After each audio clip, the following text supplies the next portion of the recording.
வணக்கம். செல்வகுமாரின் முக்கடல் காற்று பற்றிய அறிவிப்பும் இலங்கைக்கான வானிலை ஆய்வறிக்கையும் 2025 ஜூலை 30 புதன்கிழமை அதிகாலை நிலவர ஆய்வறிக்கை. முதலிலே முக்கடல் காற்று பற்றிய அறிவிப்பு.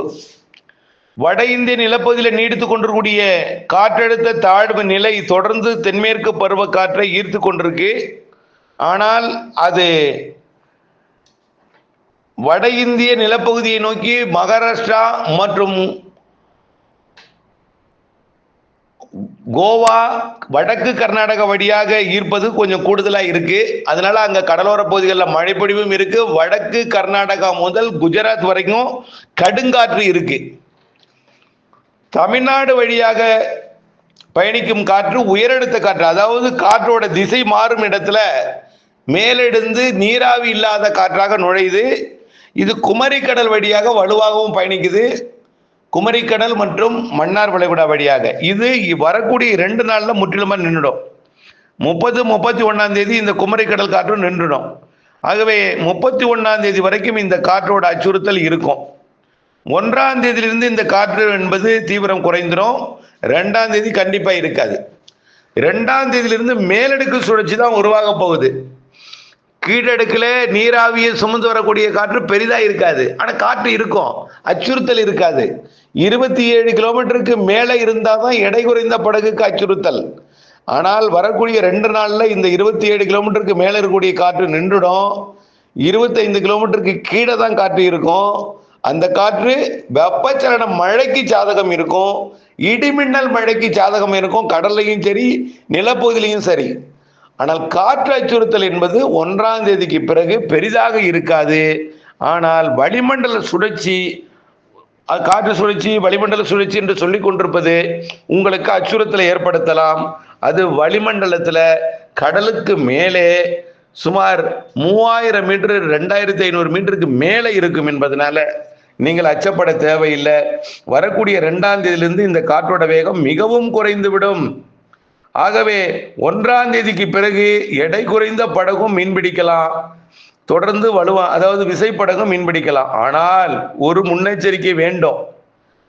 இலங்கைக்கு தெற்கே மட்டும் கொஞ்சம் காற்று தென்மேற்கு பசிபிக் பெருங்கடல் நோக்கி இலங்கைக்கு தெற்கே நிலநடுக்கோட்டு இந்திய பெருங்கடலை மட்டும் பயணிக்குது. அதனால குமரிக்கடலுக்கு தெற்கே போக வேண்டாம். சரியாக சொல்ல போனால் காலிக்கு தெற்கே, இலங்கைக்கு தெற்கே போக வேண்டாம். இலங்கைக்கு தெற்கே மற்றும் ஒரு நிகழ்வு திசை மாற்றி வழி நடத்துகிறது. அதனால இலங்கைக்கு தெற்கே காற்று வலுவாருக்கு போக வேண்டாம். மன்னார் வளைகுடா, பாக் ஜலசந்தி, தமிழ்நாட்டின் கடலையோரம் மற்றும் கேரள கடலோரம்லாம் வரக்கூடிய 1ஆம் தேதியிலிருந்து காற்று மிகவும் குறைந்துவிடும். அதற்கு பிறகு உங்களுக்கு ஒரு 10-15 நாளைக்கு பெரிய அச்சுறுத்தல் ஏதும் இருக்காது. இருந்தாலும் காற்று சுழற்சி ஒன்று உருவாக போகுது.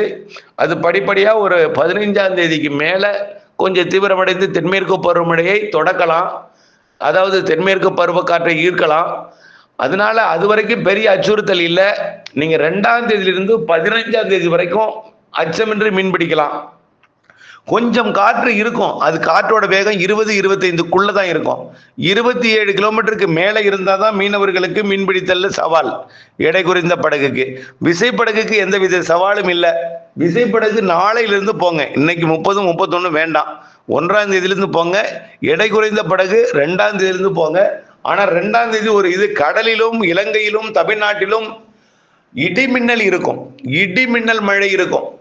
தமிழ்நாட்டின் தரைப்பகுதியில் இருந்து கடற்பகுதியை நோக்கி இரவு நேரத்தில், நள்ளிரவு அதிகாலை நேரத்தில் இடிமின்னல் வந்து கொடுக்கும், இடிமின்னல் மழை. அது கொஞ்சம் முன்னெச்சரிக்கை தேவை. அது தரைப்பகுதியில் தான் அதிகமாக இடிமின்னல் இருக்கும். இலங்கைக்கும் தமிழ்நாட்டுக்கும் இடைப்பட்ட அந்த பகுதியில் கொஞ்சம் இடிமின்னல் இருக்கலாம். பாக் ஜலசந்தி பகுதியில், அதாவது இலங்கை கரையை ஒட்டிய பகுதி, தமிழ்நாட்டின் கரையை ஒட்டிய பகுதியில் கொஞ்சம் இடிமின்னல் இருக்கலாம். கடல்ல கூட பெருசா இருக்காது. கரையை ஒட்டிய பகுதிகளில் இந்த மாசு, தூசு, மின் தூண்டலை ஏற்படுத்தலாம். ஆனால் கடல்ல பெருசா இருக்காது இடிமின்னல். தரையை ஒட்டிய பகுதி, அதாவது கரையை ஒட்டிய பகுதியில் இருக்கலாம். இலங்கை கரையை ஒட்டி, தமிழ்நாட்டின் கரையை ஒட்டி இடிமின்னல் இருக்கலாம். அதனால இந்த இடிமின்னல் அச்சுறுத்தல் மட்டுமே உங்கள் மீனவர்களுக்கு ஒரு அச்சுறுத்தலை தவிர 2ஆம் தேதியிலிருந்து 15ஆம் தேதி வரைக்கும் அச்சமின்றி மீன்பிடிக்கலாம். இந்த வாய்ப்பை நீங்கள் பயன்படுத்தி கொள்ளுங்கள். ஆனால் வானிலை ஆய்வறிக்கையோட இணைந்து இருக்கணும். எப்பொழுதுமே அது ஒரு பழக்கத்தை நீங்க வைத்திருக்கணும். காரணம் வானிலை எல்லாம் மாறுதலுக்கு உட்பட்டது. ஆழ்கடலுக்கு போயிருவீங்க, திடீரென்று ஏதாவது வானிலை மாறுதலை அறிவிக்கும் பொழுது நீங்கள் முன்னெச்சரிக்கையுடன் இருக்கணும். இது ஒரு பழக்கத்தை ஏற்படுத்திக் கொள்ளணும். வடகிழக்கு பருவமழை காலத்துல எல்லாம் வலிமையான நிகழ்வு இருக்கு. செப்டம்பர்லயே வலிமையான நிகழ்வு இருக்குங்க. செப்டம்பர்லயே ஸ்ட்ராங் சிஸ்டம் ஆந்திராவுக்கு இருக்கு. ஆந்திராவிற்கு இருக்குன்னு ஏற்கனவே சொல்லிட்டே இருக்கும். ஆந்திரா வழியாக, தெலுங்கானா வழியாக, கோவா வழியாக, மகாராஷ்டிரா வழியாக, கர்நாடகாவின் வடக்கு பகுதி வழியாக அரபிக்கடல் போகிற சிஸ்டம் இருக்குன்னு சொல்லியிருக்கோம். அதனால நிகழ்வுகள் இருக்கிறது செப்டம்பர், அக்டோபர், நவம்பர், டிசம்பர். ஆனால் இந்த வாய்ப்பை பயன்படுத்திக்கிங்க. உங்களுடைய பொருளாதாரத்தை இந்த வாய்ப்பை பயன்படுத்தி மீட்டெடுத்திருங்கள். வளிமண்டல சுழற்சி உருவாகி தரைப்பகுதியில் தமிழ்நாட்டில் மழை பெய்ய போது மாலை, இரவு, நள்ளிரவு, அதிகாலை மழை. தென்மேற்கு பருவமழை ஒரு 15 நாட்களுக்கு தீவிரம் குறைந்திருக்கும் என்பதை தெரியப்படுத்த விரும்புகிறேன். அடுத்தபடியாக இலங்கைக்கான வானிலை ஆய்வறிக்கை. இலங்கையை பொறுத்த வரைக்கும் வெப்பச்சலன இடிமழை பொழிவு தொடங்க போகுதுன்னு ஏற்கனவே சொல்லிட்டு இருக்கோம்.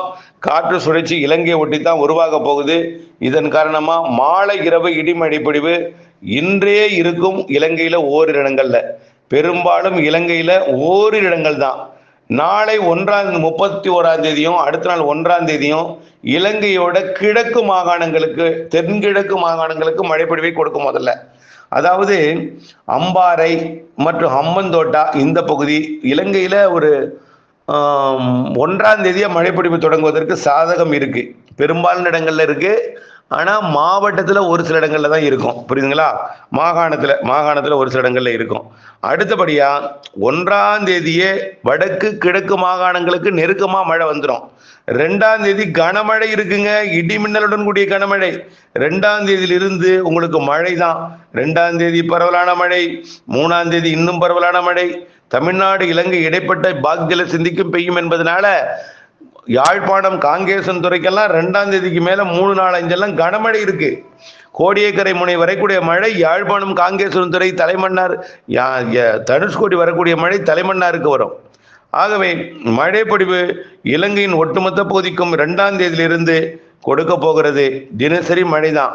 மாலை வந்துவிட்டால் மழை, இரவு, நள்ளிரவு, அதிகாலை வரை ஆங்காங்கே ஒதுக்கி நல்ல மழை பொழிவு இலங்கைக்கு கொடுக்க போகிறது.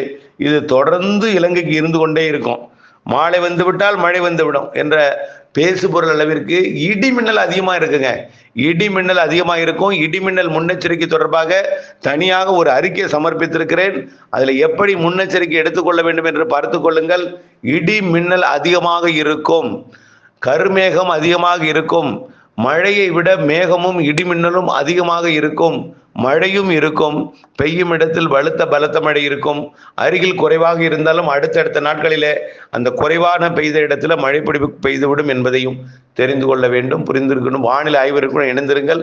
இதுவரை வானிலை அறிக்கையை பார்க்காமல், வானிலை அறியாமல், வரக்கூடிய 2ஆம் தேதிக்கு பிறகு 1ஆம் தேதியிலிருந்தே இடிமழை பொழிவு கொடுக்க போகிறது என்பதை அறியாமல் இருப்பவர்களுக்கும் அறியப்படுத்தி வேளாண் உள்ளிட்ட பல்வேறு பணிகளை திட்டமிட்டுக் கொள்ள அவர்களையும் கேட்டுக்கொள்ளுங்கள்.